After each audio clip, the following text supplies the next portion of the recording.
Our deepening investigation into the freedom of consciousness cannot go without a deeper understanding of what we all use for exchange or trade, which is money.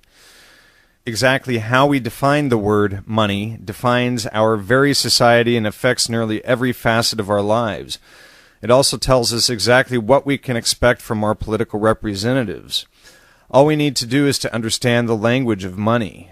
Beginning today in this detailed two-part series, we begin to look at the fundamental concepts of money. What is money and how is it defined?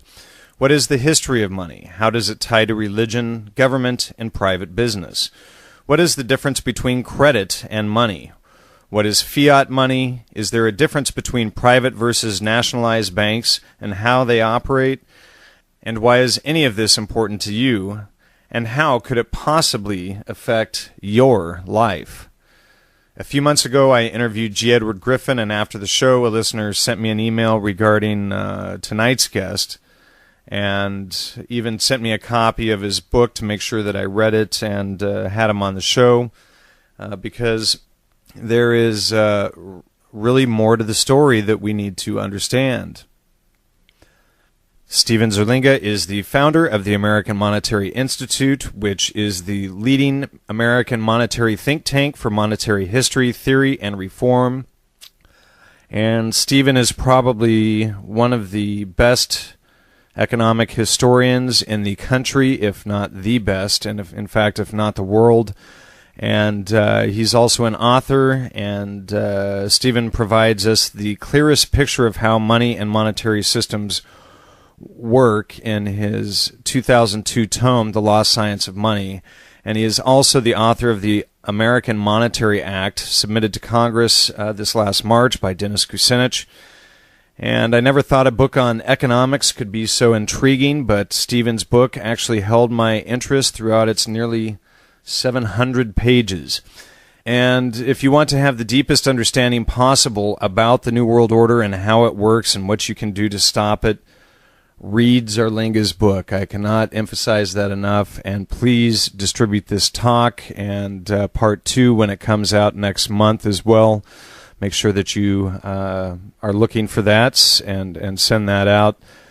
If you'd like to check out more, please go to www.gnosticmedia.com or contact me directly at contact@gnosticmedia.com. That's GNOSTIC media.com. Thanks for listening. All right, Stephen, it's nice to have you on the show, and welcome. Thank you for inviting me on. Oh, you're welcome. And am I saying your name right? Yeah, that's correct. Good. And this is Gnostic Media podcast number 41. Oh. And so tell us a little bit about your background. Well, my background is in at the University of Chicago, psychology graduate, and went to work in the financial services industry for a lot of years, and had a background in the gold area. I was in charge of marketing the main gold mutual fund concentrating in gold, and that was from 1970 through 75. We had gold go from basically from $38 to $200 an ounce during that period. So we did very well. And I understood that gold was going to go up at that point in time. And people did very well being in gold. So I did publishing. And in 1990, and I worked on the Financial Futures Exchange. You can see all this on the back of my book, The Lost Science of Money. You can see where I've been. And began to do that research in 91, I believe it was, and thought that with that background in the financial area, I might have to read 15 or 20 books, and I'd have all the everything set up and fill any gaps in my knowledge. Well, about 800 monetary source materials later, and 12 years, it was done. And approximately 300-400 of those, of the better sources, made it into the bibliography of the book. And that's the first thing that you must do, Jan, in reading any book on money. Start with the bibliography. make sure that the person writing the book has earned the right to ask you to read it. And so then in '96, I was a co-founder of the American Monetary Institute, and it's the leading American think tank on monetary history, theory, and reform. And we hold a monetary reform conference every year, beginning in 2005. We're having our 5th annual conference this September 24th through 27th in downtown Chicago at Roosevelt University. And any of your listeners, they still have time to get in on this. They should go to our website, monetary.org, and they can find the registration forms. And there's one of the lines on the website is called 2009 schedule. That shows you a picture of the people that are expected to speak and their backgrounds and the titles of their talks. Great, and that sounds like a very... Come on in, Jan. Come on in to the conference. Yeah. Well, I'm in California, and funds are a little bit tight right now. So that's true. It is a problem for everybody right now, thanks to the mess that's been created by our present banking and monetary system. And all the more reason to have you on my show so that we can discuss exactly what's going on behind the scenes here. Yeah. And if you would, please define what the word money means, or what is money. To define money. Well, it's interesting that's the key question, that economists avoid. They generally don't define money. They leave it, either they assume a definition or they misdefine it. But it's so important to have the proper concept of money. I'm looking it up exactly in my book. It takes me 656 pages to define money. And here I am. Now, here's the section, what it's called. Money's nature must dictate monetary reform. Readers should now understand what money is, what it is we're reforming. We've noted our inheritance from past genius. And the first 23 chapters of the book go through all of these case studies basically from Aristotle forward. From Aristotle, money, quote, money exists not by nature but by law. From Plato, quote, a money token for purposes of exchange. From Julius Paulus, he was what they had as lawyers for the Roman Empire in 300 AD, I believe it was. From Paulus, quote, this device being officially promulgated, circulated, and maintained its purchasing power, not so much from its substance as from its quantity. Then a long darkness, and from a spiritual person, George Berkeley, Anglican Bishop of Coin Ireland, who Berkeley University is named after, quote, whether the true idea of money as such be not altogether that of a ticket or counter. John Locke and Ben Franklin viewed money as a pledge for wealth rather than wealth itself. And then I think really the most comprehensive definition that is accurate comes from Alexander Del Mar. Quote, what is commonly understood as money has always consisted tangibly of a number of pieces of some material, marked by public authority, named or understood in the laws or customs, that its palpable characteristic, mark of authority, its essential characteristic, possession of value defined by law, and its function, the legal power to pay debts and taxes, and the mechanical power to facilitate the exchange of other objects possessing value. That's really thorough and complete. From George Knapp, quote, this is about 1905, our test that the money is accepted in payments made to the state offices. And then we give you our definition, our simplified American Monetary Institute definition.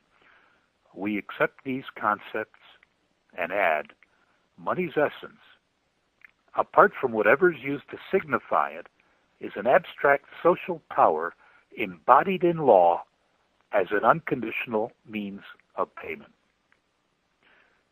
Now, Jan, you asked the right question, because the way in which a society defines money will determine who controls the society's money system. And that's important because whoever controls the money system, over time, they will control the nation. Not every year, but over time. Now, what we've learned, and why is that important? We know that we can trace it at least to Aristotle's time. There's a battle over the control of money. There is an ongoing battle, and the dividing line in the battle has always been the same from that time through all of American history to the present.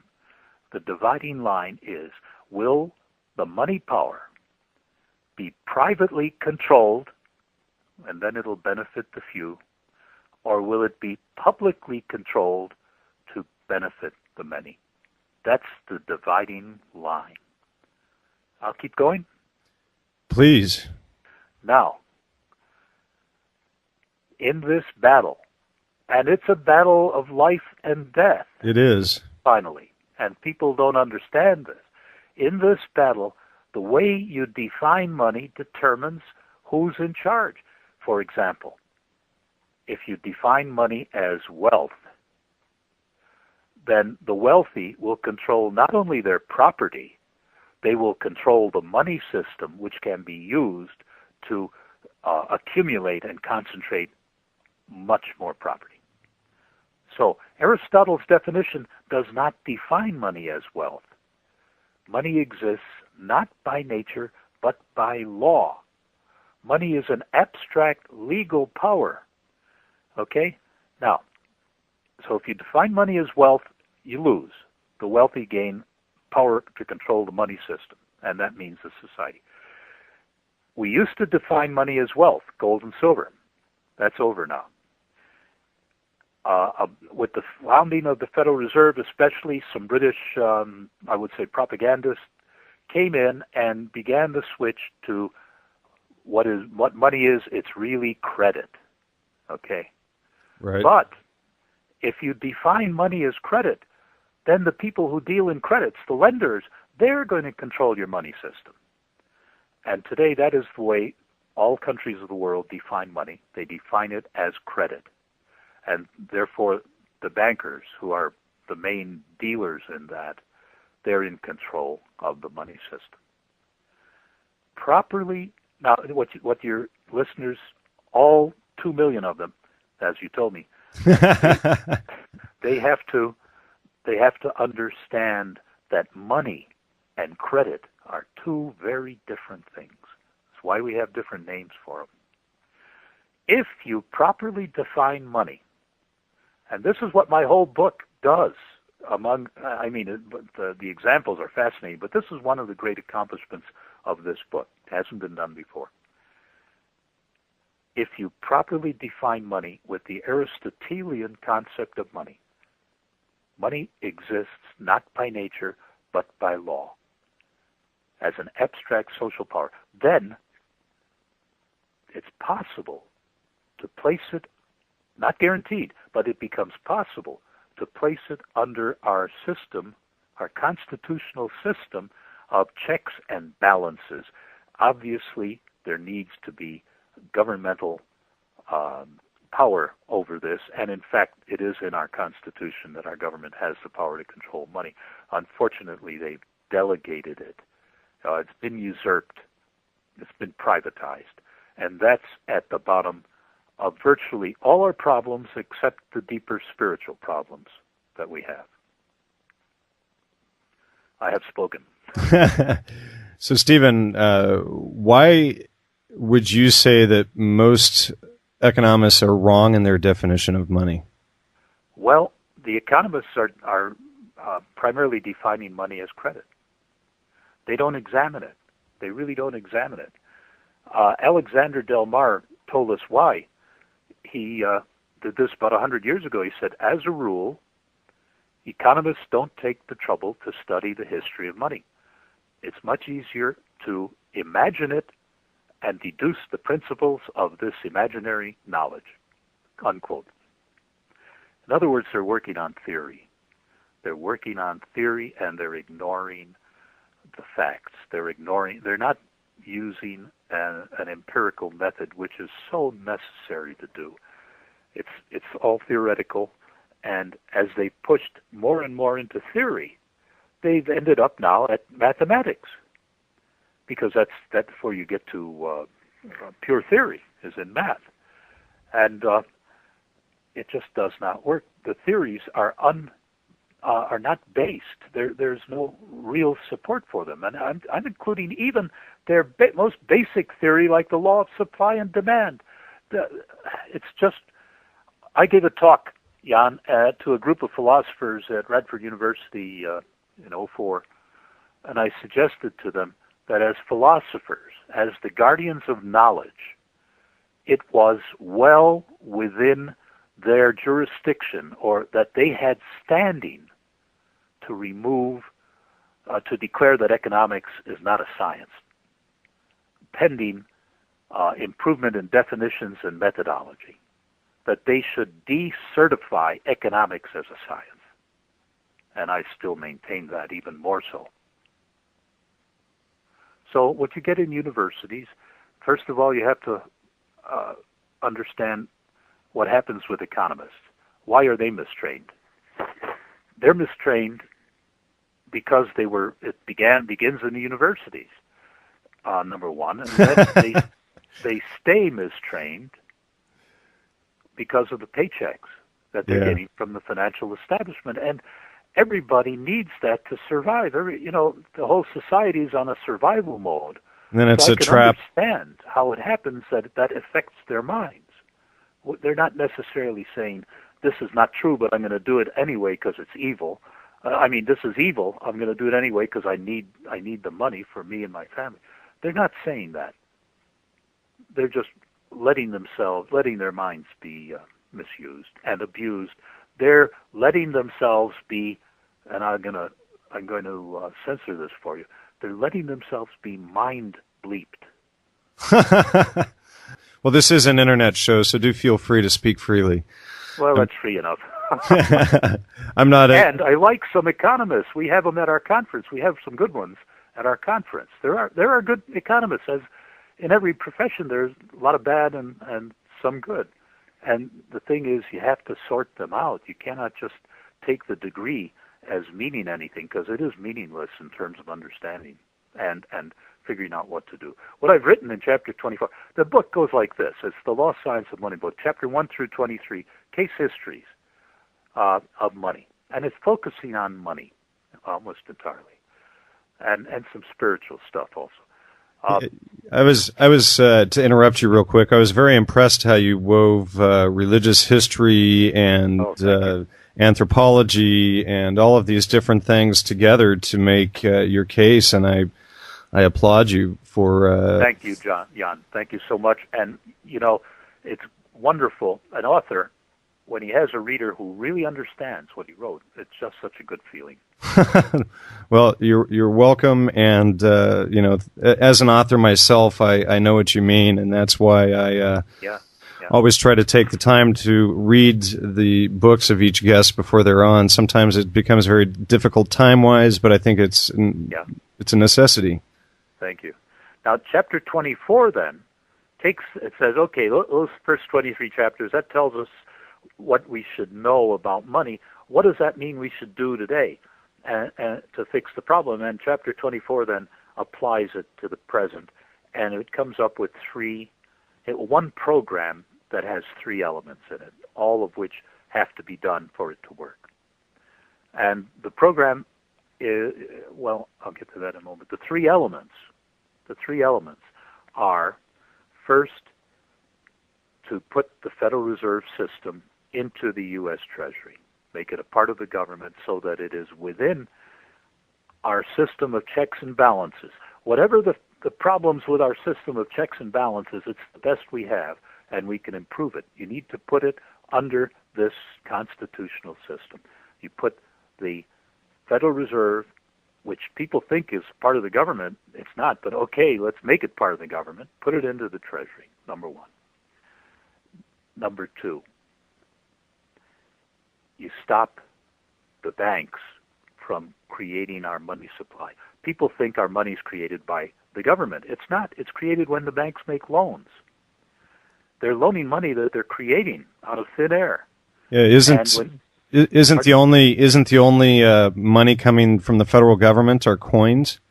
Well, the coins are, yeah, and to a degree the paper money, but even that is tied in with debt, and mainly only the government should be creating money. But today, in our system, when the banks make loans, in effect, most of it is created money. Now, that has to stop. And there are people out there who pretend to be for reform, thinking, well, I won't name names. They are saying, well, let the banks create half the money and the government the other half.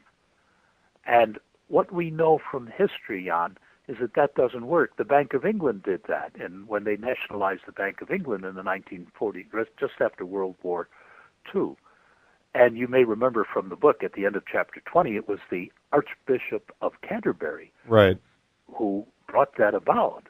And that shows the relationship of good religion and the money system. The Anglicans have a really good monetary history in general. Bishop George Berkeley, he was also an Anglican. Anyway, Catholics have a good monetary history too, and some other religions. Now, so you stop the banks from creating any money. You don't even let them create 10% of it, because if they can do 10, they're smart enough to get 20. If they can do 20% of it, they'll get 40 and 50. And what happened in England at this point in time, the banks are creating 97% of all of England's money, in spite of the fact that the Bank of England was nationalized.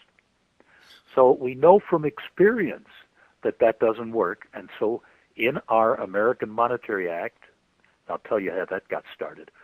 The second element, banks no longer create any money. It's immoral. You can't expect them to create money for any other purpose than to help themselves. That's just the way it'll work. And so what will happen? They will concentrate wealth over time. It doesn't happen immediately. It takes a few decades.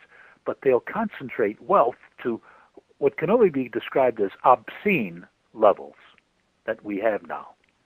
Billions are being stolen under cover of law for doing nothing, for harming the society. People are getting paid in proportion to the amount of damage they do. Look at Rush Limbaugh. Very good example. Yeah.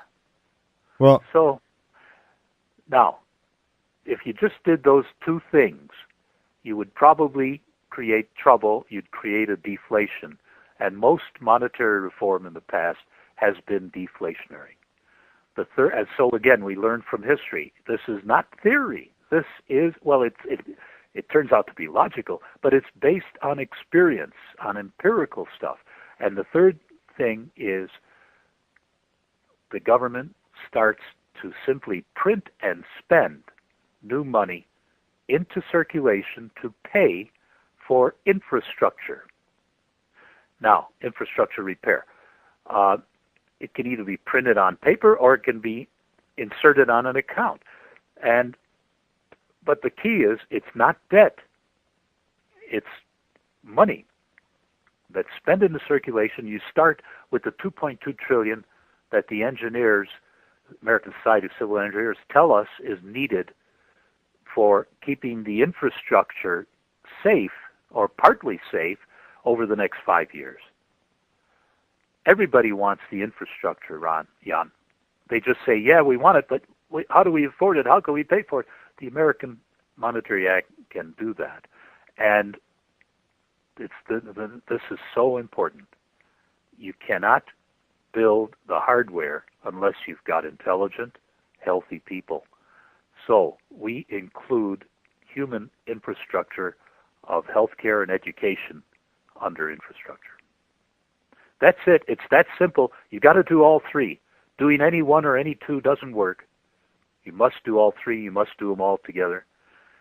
And then humanity can move back from the brink of nuclear disaster, from rule by fraud and ugliness, to a world of beauty and justice. That's it. What we did after we finished chapter 24, I asked a friend at the Treasury if he'd write it up into language of legislation, and that's what the American Monetary Act is. And you can see that it's still in development. It will continue to be until the Congress finalizes it.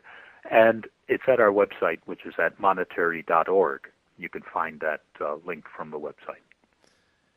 Well, let's go back a step. Since you're discussing money being produced by the banks versus being produced by the government, so I think what we need here is a definition of usury and what that means and how it applies.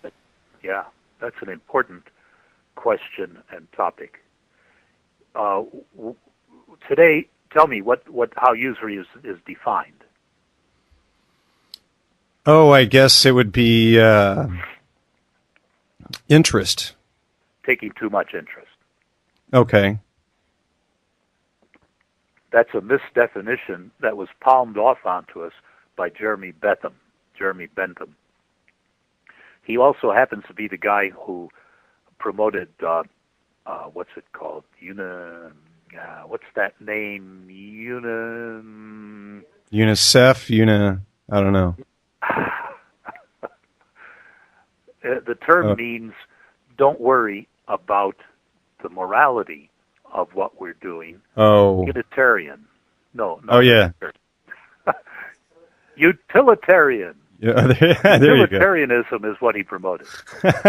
And what it means is don't worry about the morality, just look whether it works or not. Okay? And the problem with that is that this is a highly moral area. The control of the money system and what you do with money, it's a life and death question. And his misdefinition of usury was an important part of getting us into this trouble. He just defined it as taking more interest or too much interest or more interest than is customary. And then by page 9 of his book, which was called In Defense of Usury, by page 9, he says, well, that never really happens. There's nothing that's customary. So he defines usury out of existence on page 9, if you're reading it carefully. Anyway, the way that we have resurrected the definition of usury, and it's interesting that on the Bill Moyers show, in an interview with William Greider did this too. Usury is an antisocial misuse of the money mechanism for private gain.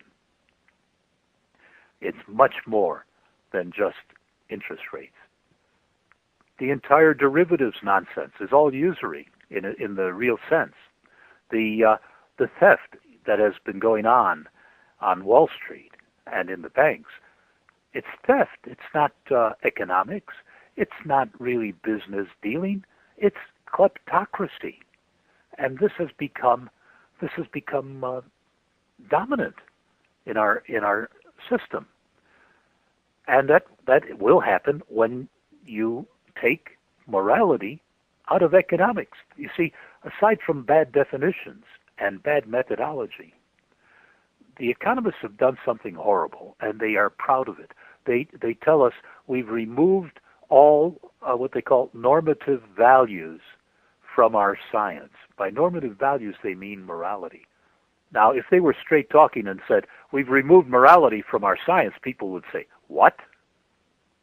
But when you're removing normative values, people don't know what it means. So that's another problem with economics. In your book, you discuss nomisma. What is nomisma? Yeah, what is that, and why is it important to understand? Nomisma, it's important. Nomisma.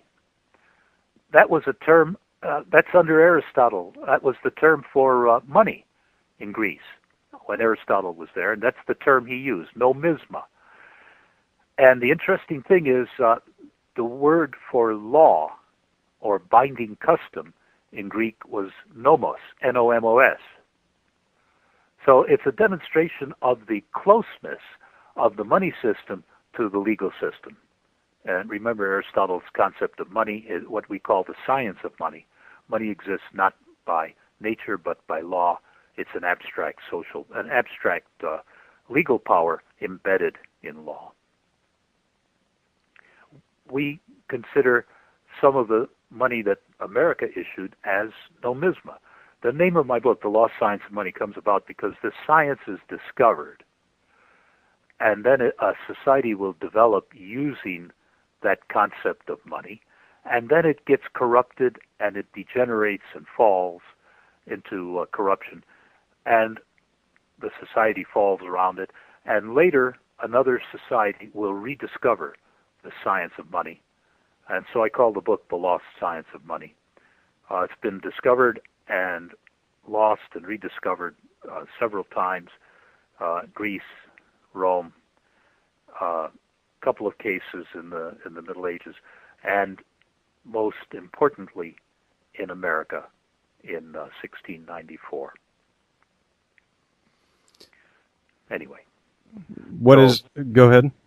Yeah. You have a follow-up question on that? Yeah, well, I was going to ask you if you would discuss fiat money or fiat currency. Oh, yeah. Well, the key thing is money by its nature is a fiat. That's what Aristotle's definition means. It's a fiat of the law. To consider money as a thing, then you're getting back to the misdefinition of money as wealth, for example, gold or silver. And that does not really give the society the ability to use money to advance the society properly, because, again, the wealth is going to be in other hands. So the actual nature of money being fiat, all money is ultimately, all real money is fiat money. And quite often, even when gold and silver are money, it's because of the law that they are money, and their value is often a question of the law, not of any commodity value. Now, I sympathize very much with the Ron Paul people who look at this and they say, well, fiat money is a bad thing. And I would just offer this one little suggestion to them. Private. That it's not fiat money that is the problem. It's the private creation of fiat money that is a horrendous problem, because then it acts like a private tax placed on all of us to our detriment, to the benefit of those who can issue the fiat money. That's the only thing I'd ask them to look at. And when they do, they understand. Ron Paul people are pretty smart on monetary matters. So what do you say to those who support the gold and or silver-backed money system? Well, first thing I would say, congratulations. You understand there's a real problem with our money system, and you're asking for a change. And the second thing I would say is examine the nature of money, take a real look, and understand then the nature of money, and then you'll understand what can be done, what has to be done to reform it. And from your book, is there any place in history where the use of gold or silver for money did not lead to enslavement of the society? Oh, not that I've seen. There may be short periods of time when it worked, but the problem with gold and silver, there's never enough. You see, the supply of gold and silver does not increase fast, aside from not being the correct view. It's impractical because there's never enough of it. It never keeps pace with population growth or commerce growth. And so what happens is that virtually all of the past gold and silver systems had to cheat. They had to include paper, private bank paper, with in circulation with the gold and silver. And this bank paper pretended to be convertible into gold, but it wasn't, you see. And that's how they cheated.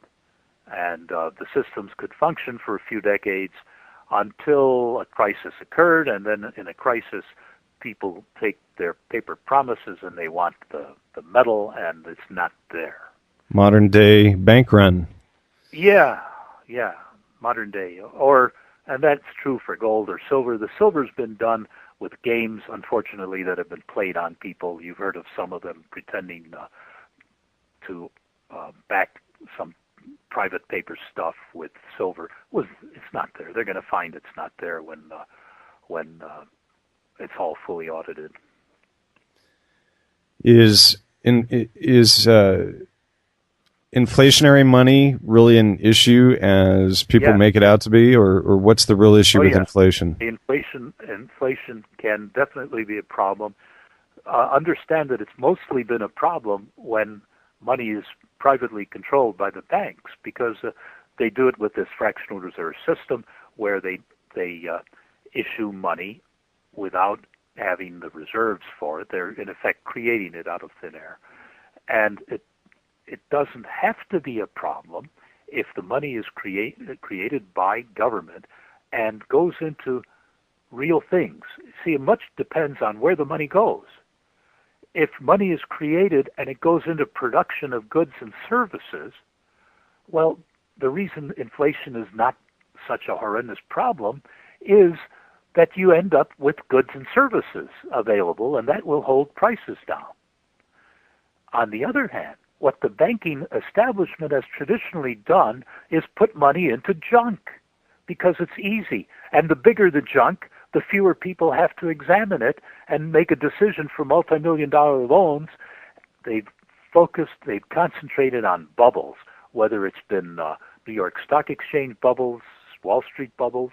The latest one, well, we had another, the latest one is, of course, the real estate bubble. And then it will be highly inflationary on the area in which it's focused. You see? Right. Now, that's been, unfortunately, the history of banking. Government tends to spend money more directly onto things that are of concern to the public. Education, roads, infrastructure. Unfortunately, some of it's been spent on warfare too, and that has to be controlled. That has to be stopped. And that's going to be a spiritual matter to stop that, and as well as a political matter. But that can be stopped too. And the thing is, if you remove the motivation to create money, if you remove the warfare reason to create money, and the warfare reason is, if there's a war, the government has to borrow, and they'll have to pay us interest because they'll have no choice but to borrow to pay for their war. You remove that motivation for war by eliminating the need to borrow, with the government being able to issue its own money, simply create it. You have eliminated a motivation for warfare, a big one, and that's good. And not only that, but you eliminate the possibility of banks funding both sides of the war, which has been... Oh, yes, that's right, which is even further motivation. Jan, the guys in charge of our money system, they allowed this world crisis to occur out of total stupidity. Now they're pretending that, no one could foresee this. Lots of people foresaw it. At our conference, one of our speakers gave it in great detail 2.5 years ago. Well, I think, didn't Thomas Jefferson even predict it? He did a lot of things, but I don't know if he predicted this far ahead. well, I mean, that's right. Predicting the takeover. Under the hammer. Right. Yeah, he did do that. Now, the thing about Thomas Jefferson, you should realize, you can get Jefferson to say almost anything from his quotes, because he went through a period of development where he started at gold and silver money, as most people do. And so if you take quotes from that period, you can support gold and silver stuff. But then if you take all these quotes, and as I do in the book, in chapter, I think, 13 or 14, you put them in time order, in chronological order, and you can the development of his thought becomes obvious to the point where he finally arrives at the real concept of money. Tom Paine never quite got that far. He's he starts with the gold and silver, and then he's developing and developing. And when you read his book, Agrarian Justice, you can see, if you understand money, you can see he's just on the verge. He could, if he just thought for 2 more minutes on that last paragraph, he would have got it. But he didn't quite get there. Almost. And he, of course, was one of the greatest Americans, father of the Revolution. And he understood that the continental currency, government created money out of thin air, was the key. He called it a cornerstone of the bridge that carried us over. All that's in the book. Let's go back to gold and silver for a minute. If you could help clarify for me, what are gold and silver values based on? Are they based on law or free market values? And what are the current flaws in measuring the value of gold? Okay, I'm going to give you an actual example here too. They're based on both. Okay, to an extent, the gold and silver market price is a factor. For example, if you're looking at the 900 at wherever it is, it's a bit over 900. That's a market price. And hold on, I'm just bringing up something that's going to give it on my computer here to go into great detail. Okay. I'll bring up this one. On the other hand, they're based very much on the law. For example, during the Great Depression, price of gold was, at the beginning of the Depression, was $20.67 an ounce. Okay, and then with the Depression, the value of everything plunged. In the sense of the value of stocks plunged, the value of real estate plunged, everything plunged, but gold was fixed by law. So it was still $20.67 an ounce. All right? Then, legally, Roosevelt raised the price of gold to $35 an ounce by law. All right? So at that point, gold was $35 an ounce. And anyone who had gold, and people were allowed to hold up to 5 ounces of it at that point in time, which probably almost nobody had, they got the benefit of that. Now, to demonstrate the legal determination of the value of gold and silver, silver had been demonetized, meaning it was no longer protected by law, the price. So silver, during the Depression, it fell from $1.38 an ounce in 1919, and I had to get this up on the screen here because I couldn't remember the numbers.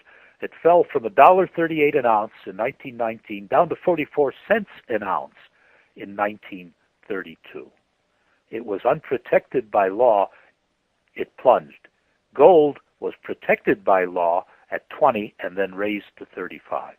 So there is a question. Both of them can be a factor, the law and sometimes the market price. Problem with the market price, it can be manipulated. They can get people all excited. Oh, go and buy this. Oh, gold's going to 2,000, whatever. And it can be like the oil market, phony. Well, but it's hard. It's hard to do that. So, the answer to your question is that they're both a factor. And right now, gold has been making a pattern. Oh, by the way, at our website, people can see my interview with Gold Newsletter in the year 2000, where we did predict that gold would go up. And at that point, it was $272 an ounce. At one of our recent seminars, privately, we're not an investment agency. We don't give investment advice, but privately, we told people at one of our, it was public, one of our conferences, sell it now that it's at 1,000. And if they did that, then it dropped down to 670 from there. This about a year ago, and it's come back up to 900. It got up to 1,000 again, and now it's at 930. So we told them, sell half your gold. You're riding free with the other half if you followed our advice from 272. You can't get hurt. In fact, you got out with double your money no matter what. And right now, gold is in a pattern that is going to push it either strongly up for a few $100, or it'll come crashing down. It's a kind of a triangle pattern. I know about this from my years on the futures exchange, where we had to do this kind of charting. Depending how it breaks out of this triangle, it'll go up strongly or down very strongly. And I'm thinking it's going to be down because when you look at the Commodity Research Bureau Index of Commodities, that price dropped 50%, and it's still way down there. What about the hidden costs in the valuation of gold, like warfare and slavery and murder and all of those sorts of things? Yeah. Gold has been associated with a lot of murder, and the best known example, though not discussed, is when the Spaniards conquered the South and Central American Indians and took their centuries of accumulated gold from them. They stole it, and we've got the actual tonnage of how much they stole at gunpoint and took over to Europe. Now, when they did that, the Brits and the Spanish did the dirty work on the ground. The Brits and the Dutch intercepted them at sea and managed to get much of the gold, at least half of it. Now, there was one group of people. I'm not going to call it a tribe. It's more of a nation. You know, you like to call these groups of 6 million people tribes. That's silly. They're nations. This one group, and it was not that big, but they saw what the Spaniards were doing to them, and they actually made the choice to stop having children.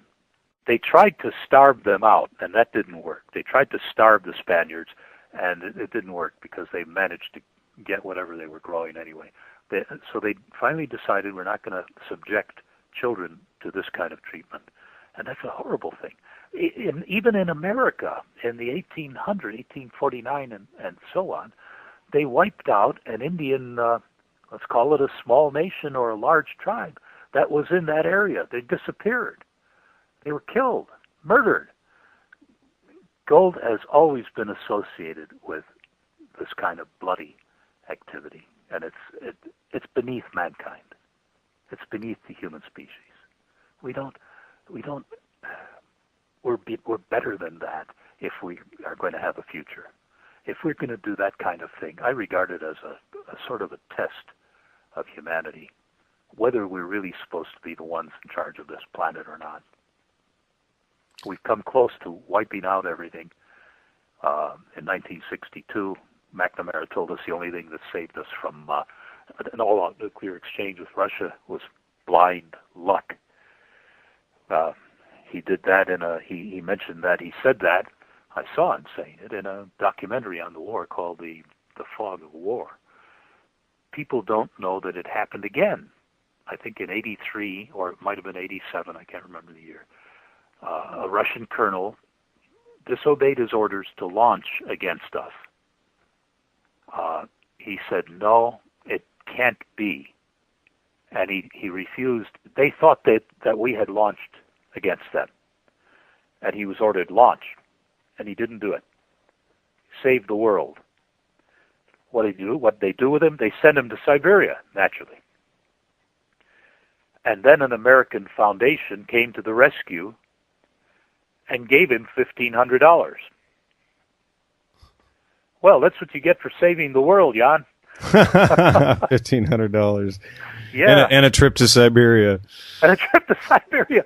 So the next guy's not going to say, well, I don't think I'll launch. The next guy's going to launch, damn it. Right. Well, I guess it doesn't matter if they kill you or do whatever. You're dead anyway at that point. So, yeah. you know. Yeah. Well, that's right.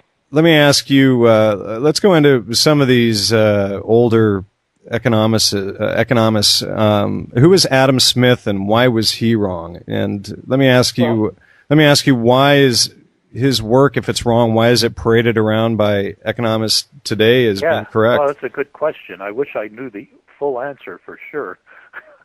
Adam Smith is the father of economics. He wrote one book on it called The Wealth of Nations. That's a short title.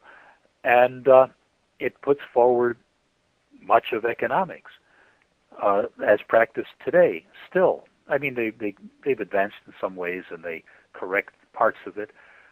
I read it from the point of view of money systems, because that's the only way I had to focus on the reading. What was the relevance for money systems? Adam Smith goes completely backward in the definition of money. You've got Aristotle and his science of money, where money is a creature of the law. Smith's definition of money is gold or silver by weight. By weight. That, in monetary studies, that's not even coinage. It's by weight. You understand? If a coin's clipped, he's only counting a part of it. By weight means the term that described that was called ponderata, Latin, I guess, for weight. That is where the concept of money was in England before the Romans conquered England. He took the concept of money backward to that point, whereas the Bank of England, which he strongly supported, had advanced forward to fiat money, but unfortunately privately created fiat money. And they did that not in theory. They were still pretending gold. They did it in practice. Now, if you apply Adam Smith's theory to their practice, you would end up with mystery. It doesn't explain, you see, it doesn't compute. Right. And so he protected, in a big way, the private Bank of England. He never directed any attention to the fact that it was privately owned, privately controlled. In fact, the terminology he uses does the opposite. He said it functions like a, quote, like a great engine of state, unquote. This is horrible. Why did he do it? Why?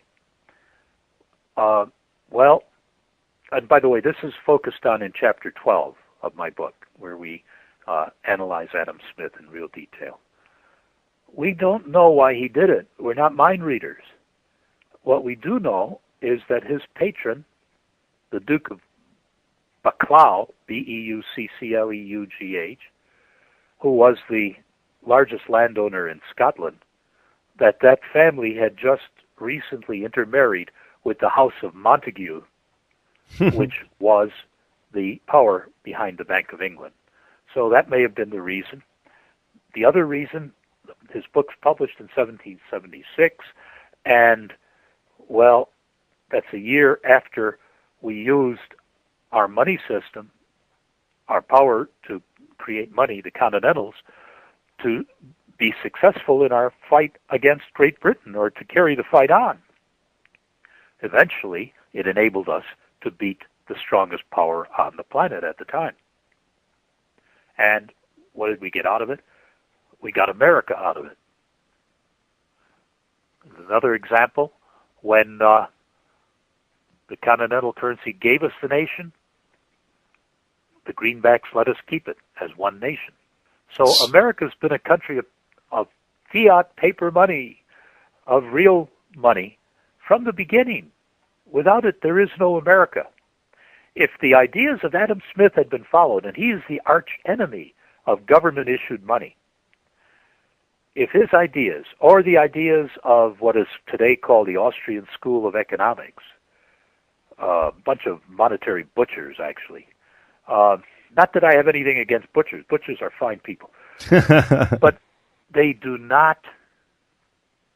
have not done their monetary homework. This is the only critique or criticism I would ever have of Ron Paul. He believes that they've done their homework, and we know that they haven't. What about Karl Marx? Why was he incorrect? Karl Marx just echoed Adam Smith on gold and silver. He's just an economist. He got some things right regarding history. He did more history, I think, and more accurately than Adam Smith did. But, you know, there are 3 or 4 books that that comprise Karl Marx's capitalism. What's the name of his book? Kapital, Das Kapital. And the first book was actually written by him, but none of the others were. The second book was written by Engels, and the third one by somebody called Kautsky, and the fourth one by an American who translated something. And what these guys all said were, yeah, we used Marx's notes, but they were unreadable. All this is described in my book. So Marx tried to do it a little bit more from the heart, and he tried to do it a little bit more from the labor point of view. But once he screwed up the definition of money, all was lost. Because that's been the mechanism through which the money power has been captured from society. And again, back to our basic rule, whoever controls the money system over time controls the nation. You can't expect them to control it for the common good. And that really explains a lot of what's wrong with current economists' point of view. They're basing their work on non-historical biased information by people that were either controlling it or intentionally lied or were ignorant. Yes, that's it. That's correct. Absolutely correct. Now, Jan, we've gone about 48 minutes. Right. And I'm in the middle of making sure that our conference is planned well. And as we agreed, I'm going to do the other half of this after the conference, and I'm looking forward to that. You had some of the most intelligent questions I've ever been asked. Well, I appreciate that. No, I appreciate it. Well, and I appreciate you taking this long as well. I was going to try and push you for a few more, but I think this is a good place to stop, and then we'll just pick up right where we left off. What day is your seminar again? Oh, it's September 24th through 27th. It's at Roosevelt University in downtown Chicago. People are still able to come. If they go to our website, they can find the registration sheet. If they register by Monday night, they get in at a discount. Otherwise, well, it's about $295 to attend. And it's 4 days, and they get materials, and we have a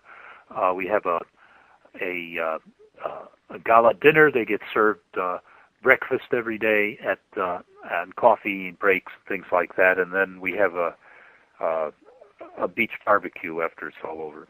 Well, I have a friend who's going to be there, so maybe I'll get him to get him to carry a recorder and bring back some of that great information for your next interview with me as well. Tell him to bring friends. There you go. There's still room. All right, Stephen. Thanks a lot, Jan. You're welcome, and I'll talk to you soon. Good luck to you there. All right, you too. Bye-bye.